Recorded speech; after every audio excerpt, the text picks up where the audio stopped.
when Athens lost a ledger, it did not begin with empty vaults or shuttered banks. It began with a number that refused to reconcile, a gap so small it seemed insignificant, yet stubborn enough to raise quiet alarms. Somewhere inside the machinery of the Greek state, the ledger no longer told a coherent story, and once that truth surfaced, nothing that followed could be contained. To understand how Greece reached a moment it lost control of its own financial record, we must return to an era when growth masked fragility. For years, Athens balanced ambition with improvisation. Public spending expanded, infrastructure rose, social commitments multiplied. The numbers appeared manageable, not because they were precise, but because belief filled the gaps. Markets trusted membership, institutions trusted reports, and the ledger, treated as confirmation rather than a warning, drifted further from reality. The story begins inside a system built on layered reporting. Ministries submitted figures upward. Agencies consolidated data downward. Each step introduced delay, interpretation, and assumption. What mattered most was not accuracy, but consistency. As long as revisions remained within expectation, confidence held. And for a time, it did. But beneath the surface, discrepancies accumulated. Obligations were deferred. Liabilities were reclassified. Temporary measures became permanent entries. No single decision was catastrophic. Together, they formed a structure that depended entirely on continued belief. The ledger still balanced, but only because its margins were elastic. The first real concern emerged when external reviewers asked routine questions and received answers that did not align. Timelines conflicted, definitions shifted, numbers were technically correct, yet fundamentally incompatible. The ledger had not vanished. It had fragmented. Inside Athens, officials sensed a danger. A ledger is more than a record. It is authority. Once its coherence dissolves, control follows. The state could no longer say with certainty what it owed, when it owed it, or to whom. That uncertainty would soon escape the confines of internal review. And when it did, the consequences would not be measured in spreadsheets, but in sovereignty, trust, and the thin boundary between governance and guesswork. As scrutiny intensified, the ledger's weaknesses became harder to dismiss. External auditors requested clarification on overlapping obligations and received revisions instead. Each revision answered one question while raising another. Numbers shifted across categories without changing totals, preserving balance while eroding meaning. What once appeared as administrative complexity now resembled structural opacity. Inside government offices, teams worked frantically to reconcile data across ministries that had never been designed to speak the same language. Pension commitments followed one accounting logic. Infrastructure financing followed another. State guarantees lived in footnotes few fully understood. The ledger was not wrong in isolation. It was incoherent as a whole. Markets sensed the confusion before the public did. Bond yields edged upward, not sharply but persistently.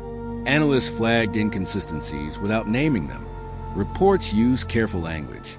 Confidence does not evaporate instantly. It drains through ambiguity. And Athens was beginning to bleed it. Officials attempted containment. Clarifications were issued. Revisions explained. Each effort bought time, but reduced credibility.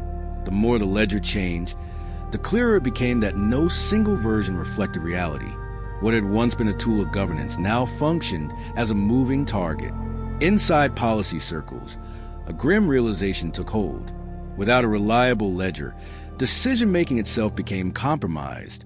Budgets could not be trusted. Forecasts lost meaning. Commitments became political statements rather than financial facts.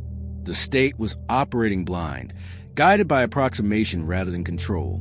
External pressure mounted. International partners requested assurances. Rating agencies questioned methodology. Oversight bodies demanded transparency that the system could not deliver quickly. Greece faced a paradox. Revealing the full extent of uncertainty risked immediate backlash. Concealing it risked something worse. As the weeks passed, the ledger's loss of coherence became impossible to hide. Numbers no longer aligned across reports. Revisions contradicted earlier statements. The narrative frayed. What had been a technical issue now entered public discourse as doubt. Athens was no longer defending figures. It was defending credibility itself. And once credibility becomes a subject, markets move faster than explanations. The ledger had not simply gone missing. It had lost its authority. And with that loss, Greece stood on the edge of a reckoning it could no longer delay. The reckoning arrived when belief finally fractured. A revised report, meant to settle lingering doubts, instead exposed how far the numbers had drifted. Obligations once described as manageable were suddenly larger. Deficits once framed as temporary now appeared structural. The ledger, forced into the open, revealed a state that had been navigated by estimation rather than control. Markets reacted with brutal efficiency. Bond yields surged. Access to affordable financing evaporated almost overnight. What had been a slow erosion of confidence accelerated into a sudden withdrawal of trust. Lenders no longer debated projections. They demanded certainty, and Athens could not provide it. Inside the government, emergency meetings replaced routine governance. Officials confronted the reality that without market access, basic functions were at risk. Payrolls, services, debt servicing. Each depended on funding that now carried conditions, scrutiny, and urgency. The ledger's failure had transformed into a crisis of sovereignty. International institutions entered the picture with speed and authority. Their assessments were unsparing. The problem was not just debt, it was credibility. The absence of a single, reliable financial record had undermined every promise tied to it. Assistance would come, but only with oversight that reached deep into domestic policy. Control would be exchanged for support. Public reaction followed swiftly. Protests filled the streets. Trust in institutions collapsed. Citizens realized that the numbers guiding years of policy had not been anchors, but approximations. A sense of betrayal spread, not because mistakes had been made, but because they had been hidden behind revisions and reassurances. Inside ministries, staff worked under impossible pressure to reconstruct reality from fragments. Old contracts were re-examined. Guarantees were uncovered. Commitments long assumed dormant resurfaced with force. The ledger was being rebuilt in real time, under the harshest possible conditions. The cost was not only financial. It was political, social, and psychological. Greece was forced to confront how deeply authority depends on accounting. Without a ledger that commands belief, policy becomes negotiation. And negotiation, under pressure, favors those who provide funding. Athens had lost more than market access. It had lost narrative control. And once that control slipped away, the crisis moved beyond numbers into the fabric of national autonomy. The question now was not how the ledger failed, but how much would be required to restore authority. Restoration did not arrive as a single act, but as a prolonged surrender to precision. Under external supervision, Greece rebuilt its ledger line by line. Classifications were standardized.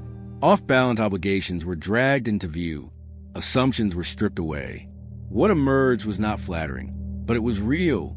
And reality, however painful, became the foundation for recovery. The process was relentless. Every figure demanded justification. Every forecast required evidence. Political flexibility vanished as accounting discipline took its place.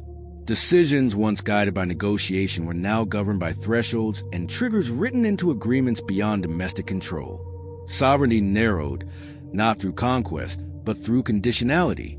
Markets responded slowly. Trust does not return simply because transparency improves. It returns when transparency persists. Over time, yield stabilized. Access reopened cautiously. The ledger regained coherence, not because it was optimized, but because it was consistent. For the first time in years, Greece could say with confidence what it owed and why. Inside the country, the lesson cut deep. Citizens learned that accounting is not technical background noise. It is power. It defines what a state can promise, what it can protect, and what it must sacrifice. The loss of the ledger had not been an accident. It was the result of treating numbers as narrative rather than constraint. Europe absorbed the lesson as well. Oversight frameworks tightened. Reporting standard hardened.